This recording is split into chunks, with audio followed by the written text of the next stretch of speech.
What is up, everyone? It's Quinn here, and in this video I'm going to be going through my Week 15 top 36 wide receiver rankings, also splitting these wideouts up into different tiers. If you guys enjoyed the video, just do me a huge favor and hit that like button. But let's just dive right into tier 1, and my top wide receiver this week is going to be CeeDee Lamb. Him and Dak have just been on an absolute tear. Not super scared of the matchup here against the Bills. So I think, in a week where you have guys like Justin Jefferson, Tyreek Hill kind of banged up, I think Lamb is deserving of the top spot here. After Lamb, I am going to have Justin Jefferson. Now, there's no guarantee he plays this week. He's currently day-to-day. But if the Vikings deem him healthy enough to play, I'm confident that he's not going to be limited. We saw with him going on IR, they weren't trying to rush him back. They're clearly invested in Justin Jefferson long-term. And so if he's playing, I'm confident he's going to be a high-end wide receiver 1. After Jefferson, going with A.J. Brown, just a locked-in high-end wide receiver 1 week to week. Then I have Amon-Ra St. Brown. He's had a not-so-great past couple of games, which is, pretty out of the ordinary here for Amon-Ra St. Brown, but I'm really not panicking. Still like him as a locked-in wide receiver 1. Then I have Tyreek Hill, obviously dealing with the ankle injury. We'll see how he's feeling. He was kind of in and out of the game against the Titans on Monday Night Football. But even if he's banged up heading into this game against the Jets, you're still firing him up, even in a tough matchup here against those Jets corners. After Tyreek Hill, going with Stephon Diggs. Now, Diggs has been kind of disappointing over the past, 4 games, and he is drawing a pretty tough matchup here against the Cowboys, but I'm just still a believer here in Stephon Diggs. We know he is one of the top fantasy wide receivers. Paired with Josh Allen, I'm going to continue to fire him up as a locked-in wide receiver 1. And then I'm bumping DJ Moore up into this wide receiver 1 tier, or the, tier 1 guys. He's typically been a tier 2 guy over the past few weeks. Him and Justin Fields have been just electric when they've been on the field together. DJ Moore just continues to produce. Fields is funneling him with targets. I do think he belongs here in tier 1. Now shifting into tier 2, I think all these wide receivers are also really, really nice plays this week. I'm going to start it off with Michael Pittman. He has been one of, if not the most consistent wide receiver week to week, consistently getting peppered with targets, has a high floor, but also has a pretty high weekly ceiling. So I like Pittman as my wide receiver 8. I'm going to have Mike Evans sandwiched between the two 49ers wide receivers. So Debo and Brandon Ayuk also in this tier, like both of those guys as wide receiver 1s. And then Mike Evans coming off, I believe, his worst game of the season in week 14.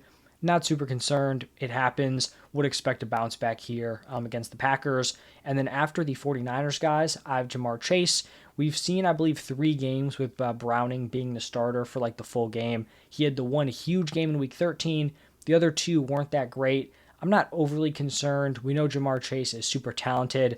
Obviously, going from Burrow to Browning is going to decrease Jamar Chase's floor and his ceiling. I guess maybe not the ceiling with what we saw in week 13, but not a great matchup here against this Vikings defense that has been tough, but the talent of Jamar Chase should keep him in that wide receiver 1 territory. And then to wrap up this tier, I'm going to have the back-to-back Rams wide receivers.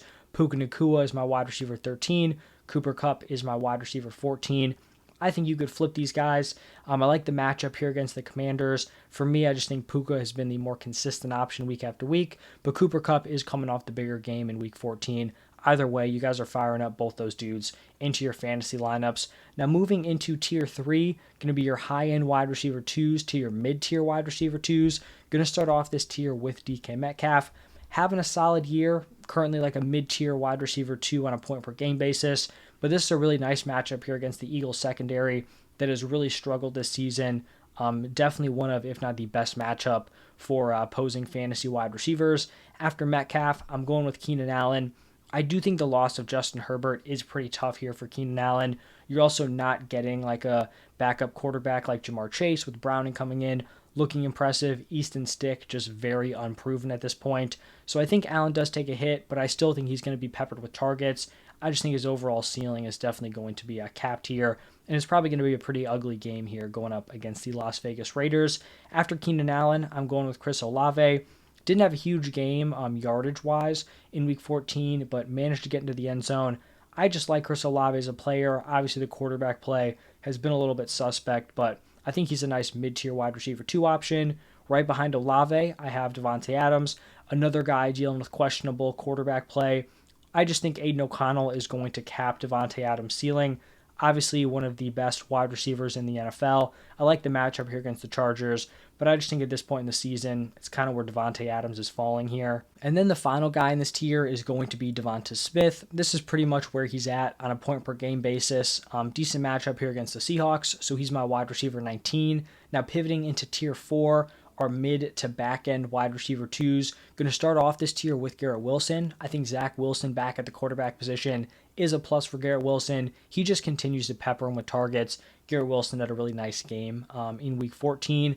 After Wilson, I have Zay Flowers. I talked about it after the Mark Andrews injury. I thought Zay Flowers was going to have a really nice finish to the season. So far, we've seen that. Really impressive games over the past 2. Going up against the Jaguars defense, not overly concerned. So I do like Zay Flowers here as my wide receiver 21. Then I have Rashee Rice. Once again, saw an uptick in his route participation. He has logged 3 straight really impressive games in a row. The Chiefs' clear-cut top wide receiver option and potentially could be their top weapon rest of season on a point-per-game basis for fantasy. Obviously, Kelsey's getting way more attention, but I think Rashee Rice can have a really nice finish to the season here going up against the Patriots this week. Then I have Jalen Waddle. He's drawn a tough matchup here against this Jets secondary. Also, you're in a situation where Sauce Gardner doesn't necessarily travel with the opposing team's wide receiver 1, so we could be getting matchups of Jalen Waddle against Sauce Gardner, which is obviously going to be tough for Jalen Waddle. So I think the matchup bumps him to more of like a fringe wide receiver 2, but still a tier 4 option for me. And then wrapping up this tier with Courtland Sutton. Last week I talked about how I didn't know if his touchdown production was sustainable. He just continues to make these crazy impressive plays, typically there for touchdowns. I also like the matchup here against the Lions. So he's going to wrap up my tier 4. Now looking at tier 5, going to start it off with Tyler Lockett. I talked about it with DK Metcalf. I really like the matchup here. Lockett hasn't quite produced to the same level as DK Metcalf, but still I think a nice high-end wide receiver 3 this week. Then I have DeAndre Hopkins. Will Levis coming off a big game. D-Hop then also had a big game. He's been, solid with Will Levis at quarterback. He's had some down games, but he's also had some impressive, kind of high ceiling performances. So I like D-Hop this week. After D-Hop, I have Calvin Ridley, and Ridley hasn't done a ton fantasy-wise over the past 2 games, but he has commanded a ton of volume. I really think we could be getting a, high ceiling game out of Calvin Ridley sometime soon. Obviously not a great matchup here against the Ravens, but Trevor Lawrence has been playing at a high level. Ridley's commanding targets. I do think he's going to come through with a big game, potentially this week here in week 15. Then after Ridley, I'm going to have Jaden Reed. This is going to be assuming that Christian Watson may not play this week. Also don't have Nico Collins in these rankings just because we don't know if he's going to play, and we also don't know what the status of CJ Stroud is going to be.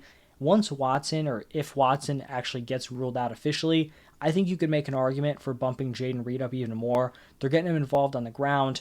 He's probably going to be their top target earner at the wide receiver position, and it's a nice matchup here against the Buccaneers. So I really like Jaden Reed this week, especially if Christian Watson was out. If Watson was healthy, I think they'd probably be in a similar range here as like mid-tier wide receiver 3 options. But now pivoting into the 6th and final tier, a lot of players who I think are fine options. You may not love them in your starting lineup, but they're definitely playable. Starting it off with Amari Cooper.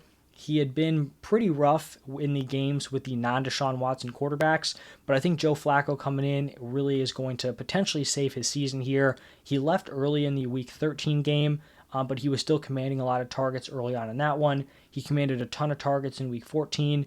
Not a great matchup here against this Bears defense that has been much improved, but I like him as a mid-tier wide receiver 3, and I wouldn't be shocked if we see a boom game here out of Cooper.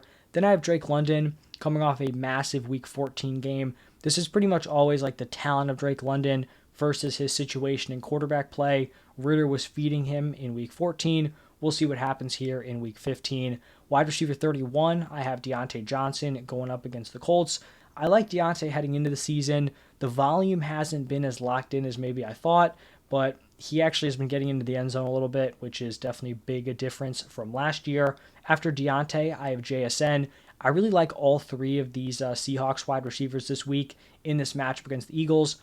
JSN is getting those starter routes. He's earned that role. He's also commanding targets. I think kind of a plus matchup could lead to a solid JSN performance.